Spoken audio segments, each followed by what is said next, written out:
Allora Giuseppe, buonasera, benvenuto appunto a Gozze di Wine. Io sono veramente contento di essere qui a presentare il tuo libro, perché il nostro libro, perché è nato qui 2 anni fa. Io questa tua passione per il sigaro l'avevo già vista, io avevo qualcosa in nuce, ma com'è stato scrivere il tuo primo libro? Se è stato il tuo primo libro, non te l'ho chiesto, il secondo libro. Allora, è il primo libro che parla di cose sensate. Il libro che avevo scritto prima raccontava di una storia molto bella, emozionante, erotica, ma di fatto niente di reale. Scrivere il mio primo libro vero, cioè con un editore, con un Andrea Gori, cioè Cristo, con un Andrea Gori, vogliamo dire di scrivere un libro con un padre fondatore dell'attuale letteratura enologica, cioè mica stiamo parlando di pizza e fighi o di andare a God Save the Wine stiamo parlando di Andrea Gori, e in merito a questo io chiamerei anche Gianluca Sansone. Gianluca, che così almeno abbiamo tutti e 3 gli autori presenti. avevamo bisogno ovviamente di un nome tutelare. Esatto, l'unica persona sobria di questa manifestazione. Questo è tu, sì. Prego. Lo puoi lanciare per terra, poi lo raccolgo dopo. E lo brucia. Questo è tuo? Ammazza, cosa schifo fanno per terra, ci siamo. Scrivere il nostro primo libro sul tabacco insieme a in realtà 4 realtà, che erano io, Gianluca, te e la nostra autrice, è stata un'esperienza che ha sintetizzato 10 anni di lavoro per me e 20 anni di lavoro per lui. Non si sente? No, non si sente più.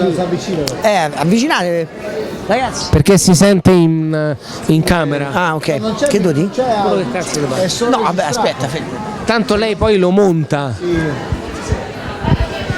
Allora, raccontare il nostro lavoro, perché poi io e te lavoriamo insieme, al di là del lavoro da 20 anni, e soprattutto oggi che è il modo per dirci addio o arrivederci. Gli addii io non saluto mai, perché Però, vedete, parlare di tabacco parte da un momento storico importante, che è un libro di Giancarlo Plenizio, che è il più bel libro sugli Havana, ma solo sugli Havana mai scritto, e quello è il libro da cui io e Gianluca abbiamo imparato 20 anni fa quello che era la visione del sigaro cubano, ma solo del sigaro cubano e solo di quello.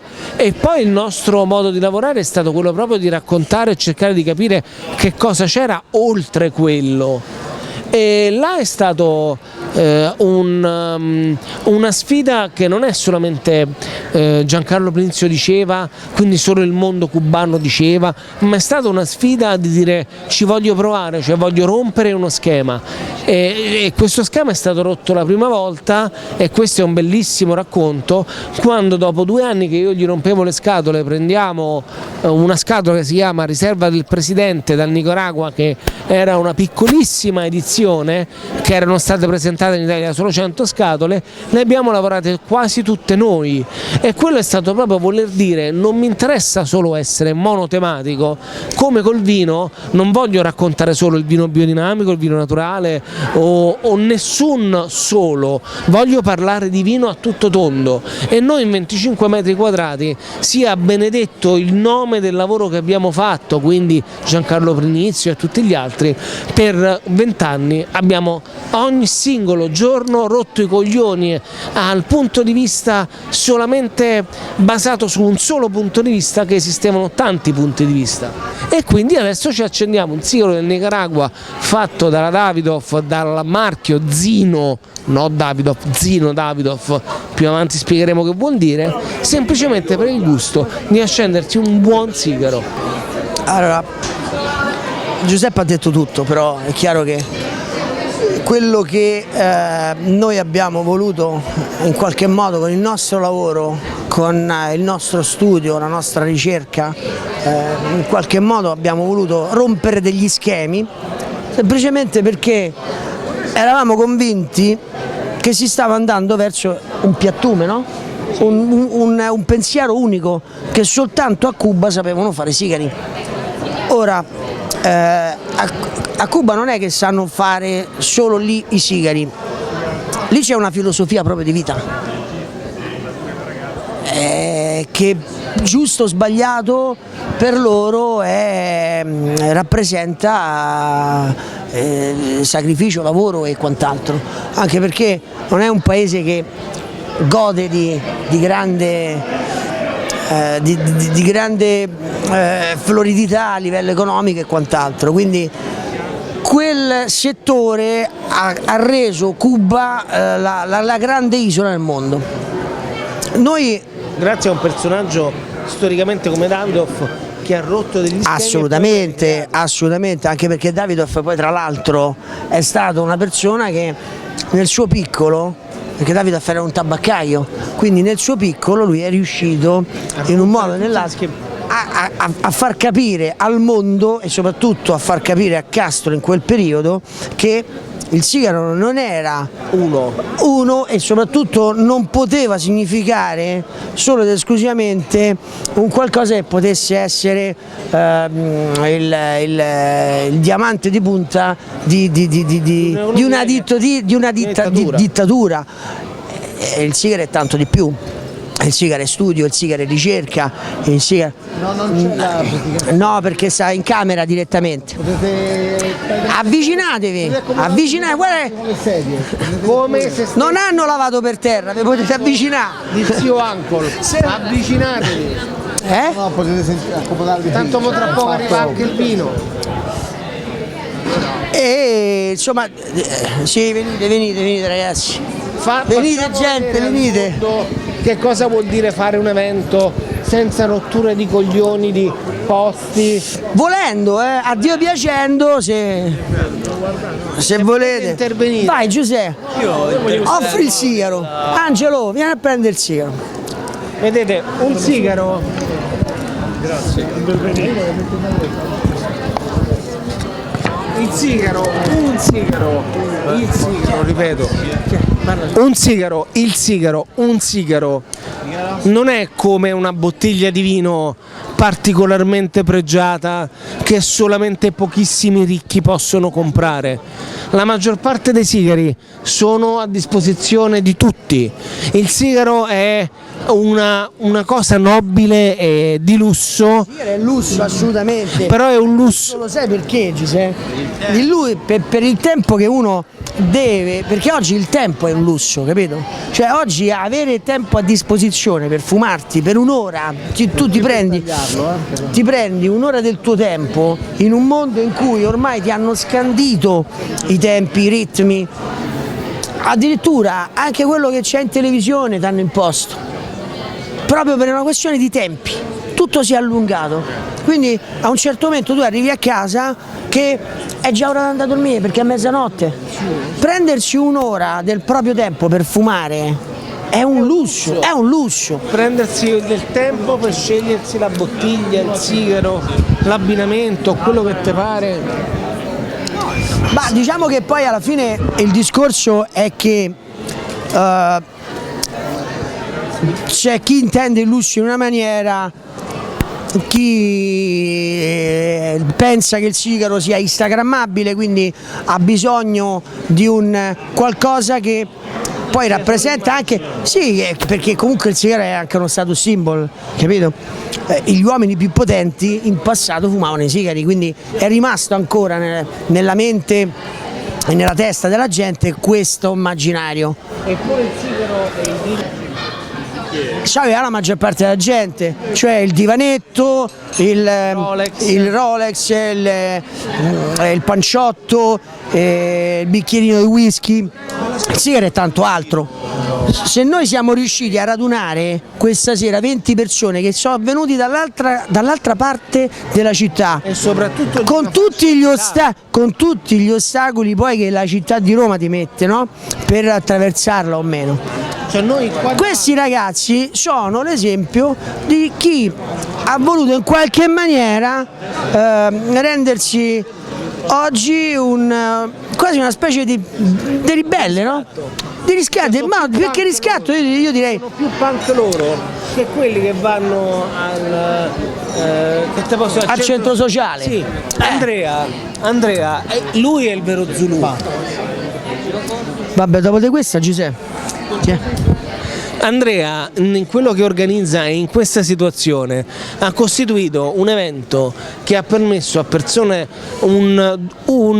specializzando in medicina, uno studente di medicina, una persona che lavora al Vaticano, 2 li portaci, loro 3 che sono clienti ma sono amici, ormai non c'è, loro non Perché sono. la cosa bella è proprio quello, che poi Sì. a un certo momento si crea il contatto umano grazie a qualcosa che anche in passato, cioè gli indios quando andavano incontro ai portoghesi, loro non lo sapevano che stavano per andare a morire, però gli portavano le foglie, i tubi di tabacco.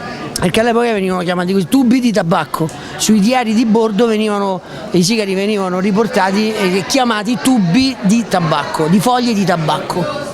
Era quello che apparivano, diciamo, ai loro occhi. Noi nel libro raccontiamo questo primo incontro, raccontiamo anche come è nato, come venivano visti e più che altro ci proviamo a raccontare gli abbinamenti. Questo è una cosa che per molti appassionati di sigaro l'abbinamento è un po' un'eresia, no? Quindi noi cerchiamo. È un'eresia perché hanno un solo.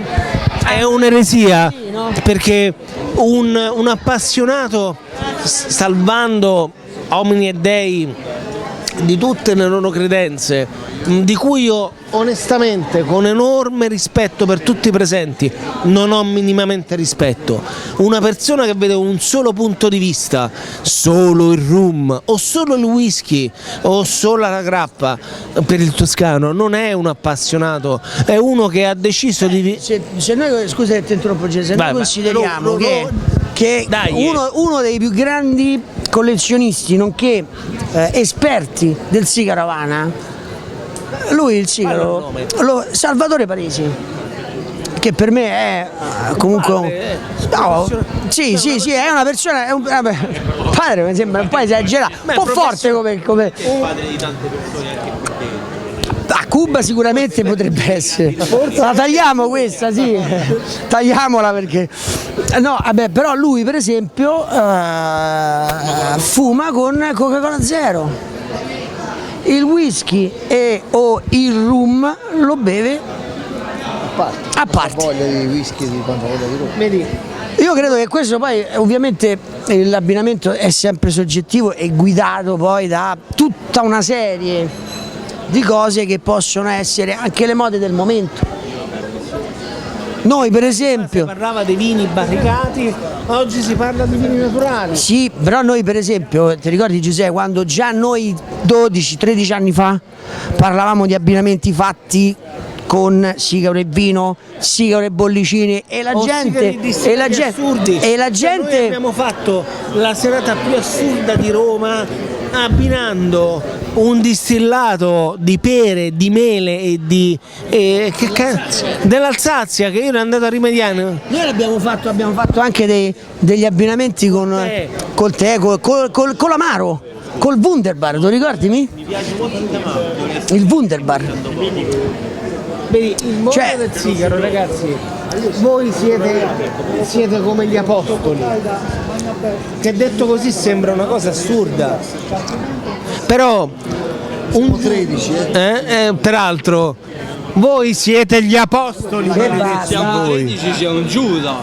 sì, il Giuda so io che me ne sono andato, Ecco, perfetto. il Giuda so io che me ne sono andato. Però il punto è che raccontare una storia basata non su un unico punto di vista, un libro, un sigaro e una serata come stasera in cui si incontrano persone che magari non si sarebbero incontrate mai, maledetto il giorno in cui la gente ha smesso di incontrarsi.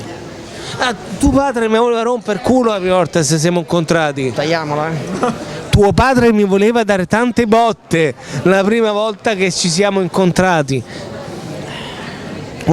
La prima volta che ci siamo incontrati io e Andrea, non è detto che sarebbe andata bene, visto che qui c'era presente un'azienda che faceva vini che a Andrea non piacciono, eppure da lì è partito un discorso e prima una comunicazione, poi un'amicizia, poi un rapporto semplicemente di gente che si scambia opinioni, che non è basato solo sul tuo blog, ma semplicemente su raccontarci le cose perché magari abbiamo avuto una brutta giornata e volevamo raccontare, e stai fumando veloce, troppo veloce.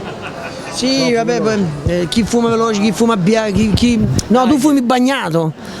Ragazzi, Fumare bagnato, ecco, specifichiamo, che vuol dire fumare bagnato? fumare bagnato vuol dire che la testa del sigaro praticamente a un certo momento diventa Sì, è vero, esatto. ciancicata proprio, Esatto. stropicciata, bagnata da una salivazione eccessiva, semplicemente perché non si porta come si dovrebbe il sigaro alla bocca, lo si tiene con i denti e chiaramente facendo il morso Si stringe. e si le mandibole fanno se c'è una salivazione, quindi in quel caso la salivazione aumenta e con il fumo caldo poi. Allora il discorso è che secondo me poi spesso e volentieri sono un po' paranoie, altre volte sono situazioni giuste. Fumare bagnato ti rende poi a un certo punto dalla fumata il fumo diventa amaro, quindi lì mi sta bene. Poi il dogma che il sigaro va tagliato con la forbice piuttosto che forato, ragazzi, Già è stasera tutto, l'abbiamo seguito. è tutto soggettivo e soprattutto deve essere di libero arbitrio del fumatore. Io posso consigliare un buon tagliasigari perché il taglio è importante. Io posso consigliare un buon accendino semplicemente perché magari è affidabile e non ti molla mentre lo stai accendendo, ma poi il fiammifero, lo stecchino di cedro, ragazzi, Ecco, perché l'impressione è che questo sia un mondo che vive un sacco di rituali, di apparenze, non sempre c'è una sostanza dietro questo. È un infatti rituale talmente distruttivo che rompe tutti gli schemi. Io stasera davanti a noi ho uno dei miei più cari amici, una delle pochissime persone che mi dispiacerà lasciare a Roma, che non è Gianluca, perché Gianluca è un tramite, mi dispiacerà lasciarlo, sì, no. però Cioè, a proposito di certe frequentazioni, no? avere Tramite sicuramente aspetta, finisci di sentire poi. Però avere stasera Alessandro Petrocarlo, che è lui. Lui l'ho conosciuto a 17 anni che veniva col papà a scegliersi i sigari e il papà ci disse: voi siete l'unico posto dove io sono sicuro che se mio figlio viene è tranquillo, quindi se viene aiutatelo a scegliere i sigari. E poi questa tranquillità è diventata un'amicizia, al punto che se io martedì ho una brutta giornata e voglio scherzare con qualcuno, a Giuseppe Sarli o a Pietro Carlo, gli mandano le nostre cose, e questa cosa è diventata, al di là del sigaro, è diventato il sigaro un escamotage, e quindi loro vengono. Scusa, ormai noi non costruiamo neanche più gli eventi o i libri. e gli eventi li devono fare le aziende, nel senso che loro hanno le capacità, loro hanno le disponibilità e soprattutto hanno i sigari. Quindi noi quello che facciamo è semplicemente un giro di telefonate dove ci incontriamo poi per mangiare bene, per bere bene e per fumare bene. O semplicemente per fare casino. Quello è diciamo come te posso dire, sia prerogativa, cioè L'anno scorso sotto Covid, con lui e il suo papà, che è un grande conoscitore di Havana, non abbiamo passato una ma serata, soprattutto le bollicine, tra le altre grande cose. conosciuta delle bollicine. Ecco, là sullo champagne, suo papà e te fate a botte. Ma fate a botte è bello. Aver avuto la fortuna in 10 anni di tabaccheria, dopo 10 anni di cinema, dove il vero racconto della storia io ce l'ho avuto con persone come loro, come te, come Gianluca, tutti i giorni, dove da una parte dovevi fare a botte con quelli che le storie non le volevano sentire raccontare. Oh, mi dai una ricarica da 10 da Winde. Quello è uno spaccato. E dall'altra parte nelle giornate che avviene nel nostro negozio, non è che a noi ci piacerebbe vendere solo ed esclusivamente sì, però purtroppo non non è possibile. No, vabbè, per carità, però il discorso è, come dici te, noi cerchiamo comunque di essere un po' un'isola felice. Io cerco di essere un po' lo zio, perché sono tutti più piccoli, no? Tranne Mimmo, però.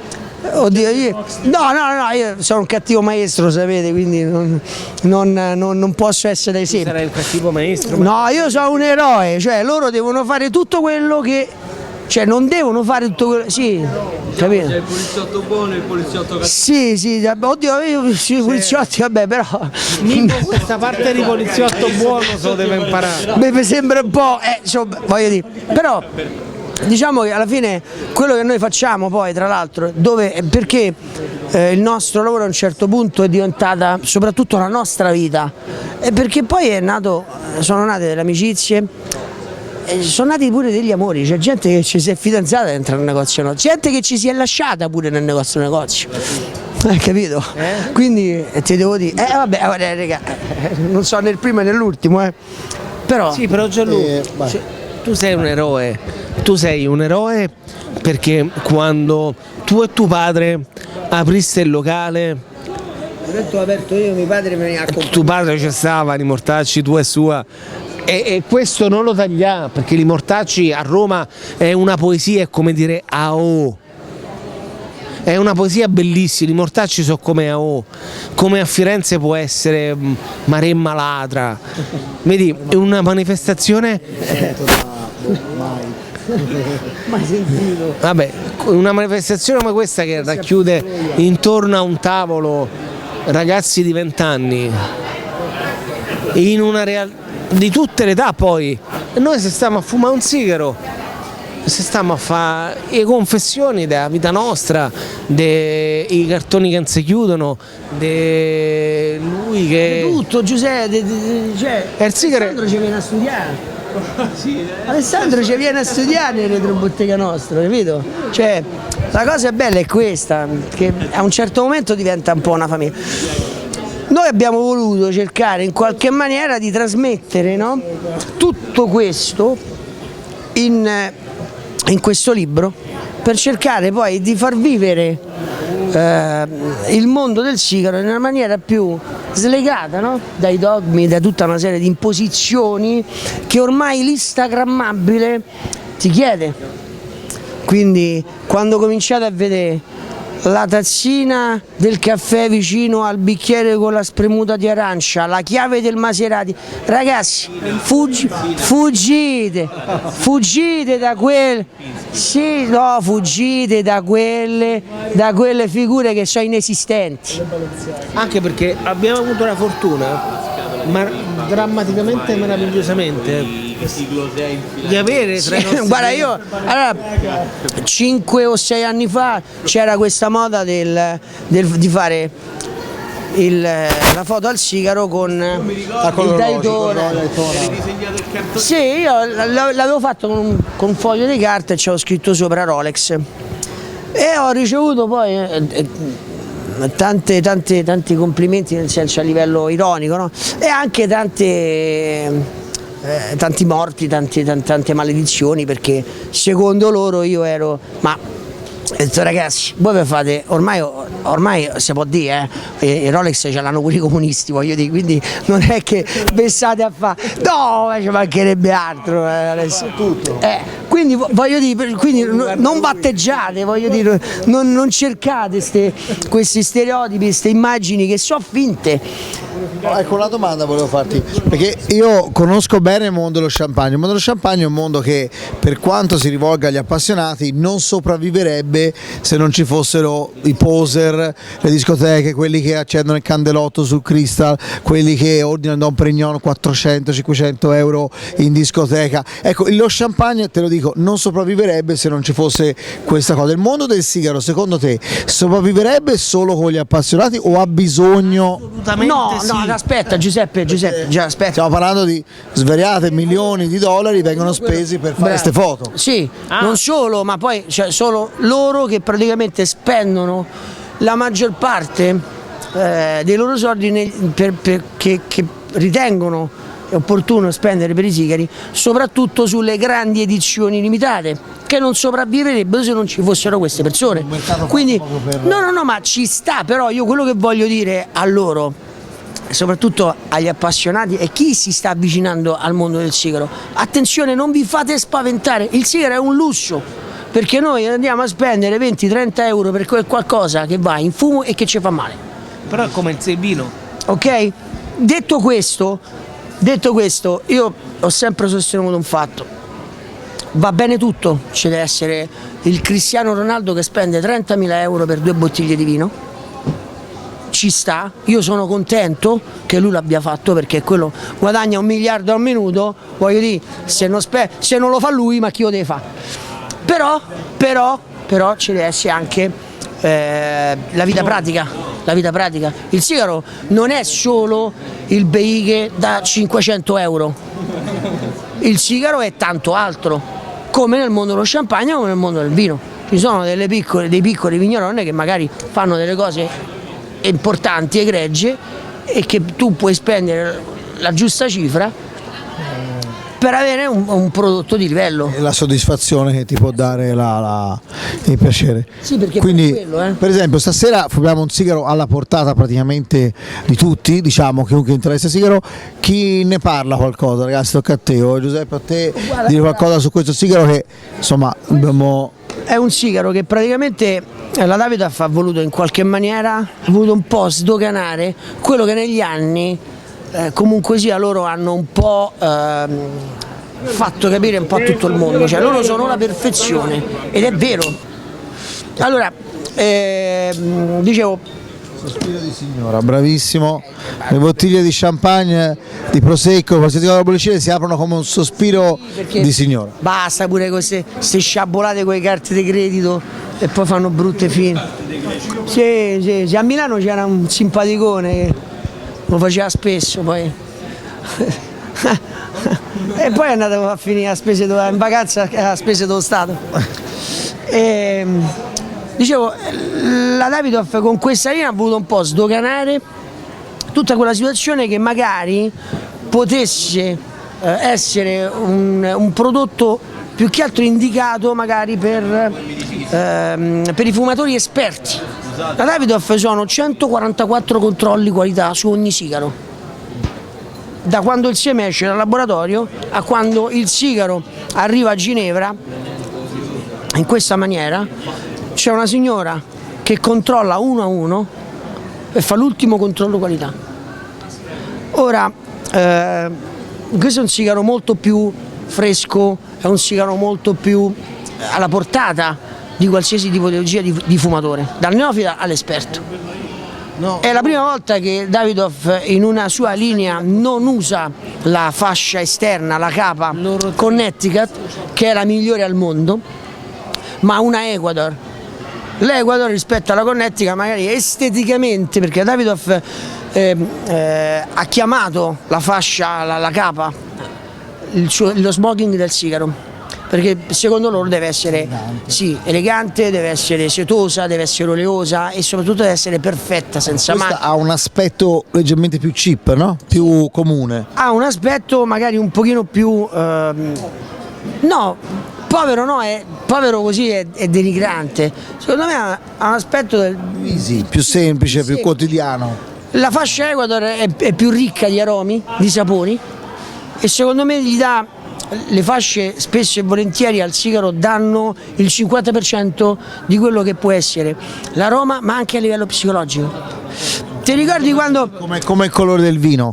Qui abbiamo un bardolino trasparente, leggero, fresco, non ti dà l'idea della potenza, però è proprio il suo bello. Quando le nostre mamme, quando non volevamo mangiare la verdura da piccoli, ci dicevano non si mangia con gli occhi. È un po' la stessa cosa, no? Cioè tu quando vedi un sigaro che è perfetto, ti viene su, e soprattutto lo vedi scuro, lo vedi bello grasso. Sei innamorato. Sì, ha già fatto praticamente il 50% dell'acquisto, l'hai fatto con gli occhi ed è una cosa importantissima. E questo libro poi alla fine è proprio questo, cioè parlavamo del sigaro. Questo libro è proprio questo, cioè metterti nella condizione di avere delle informazioni sui sigari, sui vini, sugli abbinamenti, su quello che te pare, scevro dall'obbligo. Quindi tu puoi comprarti un toscano e andare nella tabaccheria dove c'è Gianluca e Mimmo, perché Mimmo qui è il massimo esperto al mondo di Kentucky. Questo gli va detto. Mimmo ci ho fatto un viaggio e nell'arco di 10 km si è acceso 2 mezzi Garibaldi.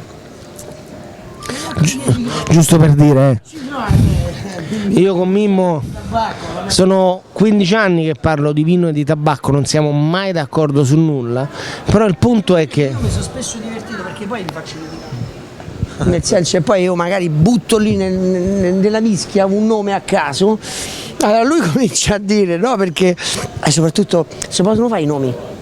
Sì, si possono fare. Allora, Mimmo è un grandissimo nemico di Cotarella. Nemico di Cotarella, questo lo possiamo dire, no? Uno che ha appiattito praticamente il mondo del vino, perché effettivamente, dai. E invece lui è uno che io parto da capire quello che ha fatto per raccontare l'opposto. Però agli eventi di Cotarella io ci sono andato spesso, soprattutto qui nel Io l'ultimo che ho fatto al 2002. No, l'ho fatto da Antonello Colonna. Roba. Sì, no, per carità, sai che c'è che poi per loro spesso e volentieri qualcosa gli viene alle stelle Michelin gli viene imposto da contratto. Sì, non può farsi. Allora, sai, a un certo momento loro pure sono costretti per forza di cose a dover fare questa famosa marchetta. Parlando però nelle segrete stanze, lui mi ha detto io ho un sommelier, un ragazzo che potrebbe comprare tutto tranne che quelli. Ora, per carità, adesso comunque Cotarello pure anche lui fa studio, fa ricerca e non è giusto magari. Il mercato è fatto da diversi. Assolutamente, il mercato è fatto anche di tendenze, non c'è niente da fare. Ricordo 3 grandi sommelier italiani che hanno fatto una pubblicità del Tavernello. Mondo del vino è anche il Tavernello. Che è il vino Quello più si abbina meno ai sigari. Ma ti è piaciuta la carbonara? Qui però, vabbè ragazzi. Si arriva già a solo finire. per quello uno. È un simpaticone pure No, lui. è come diciamo, il mondo dei sigari a me sembra leggermente, cioè quello che vogliamo passare a questo libro è anche che è un mondo più democratico di quello che sembra, perché altrimenti appunto come dicevi prima è solo Rolex, è solo questo, invece in teoria e questo sigaro lo interpreta in maniera anche a livello di prezzo eccetera, è un piccolo lusso non quotidiano ma quasi, che uno si può togliere. Del resto lo stiamo abbinando e direi con tanta soddisfazione a un Bardolino, a un Nasolo Prosecco, che sono i 2 vini che nessuno abbinerebbe a un sigaro di lusso e direi che fanno il suo. Uno di avere a tavola in un evento come questo che è meraviglioso ragionare per inverso. Cioè, noi stasera abbiamo a tavola almeno una persona appassionata di champagne che ha bevuto tutti i grandissimi champagne, un po' grazie a se stesso e un po' grazie al papà. E stasera sta fumando il nostro sigaro con un Nasolo Prosecco. Ritorniamo sempre al fatto che sì, il sigaro può essere uno stato simbolo quanto ti pare, però gli va portato rispetto. Il sigaro va fumato con rispetto, perché dietro c'è sangue, sudore, studio, ricerca, teste che cadono quando un sigaro non va bene, quando una linea non va bene e soprattutto famiglie che non mangiano se un sigaro non va bene. Voi immaginate una cosa, immaginate che un campesino quando pianta il raccolto lui deve pregare la notte che non arrivi un uragano, perché sennò l'anno successivo non mangia. Immaginate che cosa può essere per una persona che comunque già guadagna poco, nonostante tutti i sacrifici che fa sulla terra, Da poco a zero. perché come dicevano sempre i nostri nonni, l'orto vuole l'uomo morto. Ora, in un paese quasi da terzo mondo, no? Come Cuba, un campesino che lavora per lo Stato I semi gli vengono contati, le piante settimanalmente vengono contate, vengono esaminate pianta per pianta se una foglia è stata staccata o meno, e lì si rischia la galera. E la galera a Cuba, insomma, non è bellissima. Allora immaginate, no? Che cosa può essere questo risultato per una persona che vive comunque sia di pochi dollari, che poi ci deve far studiare i figli, li deve far mangiare, li deve far crescere in un paese che fino a 5 anni fa era dichiarato terzo mondo. Ecco perché dico, il sigaro gli va dato rispetto, perché dietro c'è un mondo che tanti non conoscono, che non può essere il trapper romeno o russo con 50 collane al collo che va in giro con Lamborghini che mi decanta il Coiba.